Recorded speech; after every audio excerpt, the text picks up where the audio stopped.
السلام عليكم وأهلا بكم في نشرة الأخبار المقدمة من قناة أخبار تركيا بالعربي. اليوم لدينا في الخبر الأول: نشطاء سوريون يطلقون حملة قوية. والخبر الثاني: تنبيه للسوريين بعد أخذ موعد تحديث بيانات. والخبر الثالث: تسمم غذائي جماعي ل50 طالبا في إحدى المدارس الداخلية. ولكن قبل البدء في هذا الفيديو لا تنسوا الاشتراك في القناة والإعجاب بالفيديو ليصلكم كل جديد. وجه ناشطون ومعنيون في شؤون اللاجئين السوريين في تركيا رسالة للسلطات التركية بأنه حان وقت إعادة منح الكملك لأول مرة للسوريين.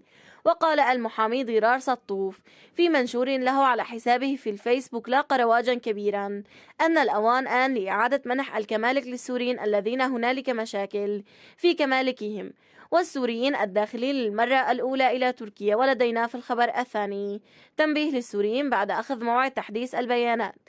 بحسب المصادر أن أحد السوريين خلال ذهابه لتحديث البيانات وبشكل اعتيادي قامت الموظفة المعنية وقبل إكمال التحديث له وبشكل مباشر باستدعاء البوليس له، ثم وصل الأمر إلى احتجازه في مركز الأوزلي في غازي عنتاب.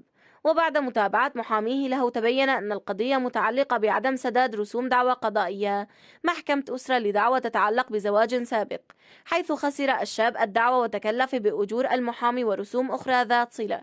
ولدينا في الخبر الثالث: تسمم غذائي جماعي ل50 طالبا في إحدى المدارس الداخلية. بحسب ما نشرته صحيفة جمهوريات، أصيب 50 من 137 طالبا يقيمون في مدرسة آيسل. وعلم أن الطلاب تناولوا الطعام في المدرسة، وبناء عليه أخذت فرق مديرية الأغذية والزراعة والثروة الحيوانية في مقاطعة توكات عينات من الوجبات وأرسلتها إلى المختبر لفحصها. وبهكذا نكون قد انهينا أخبارنا اليوم. شكرا لكم على حسن الاستماع ودمتم بخير.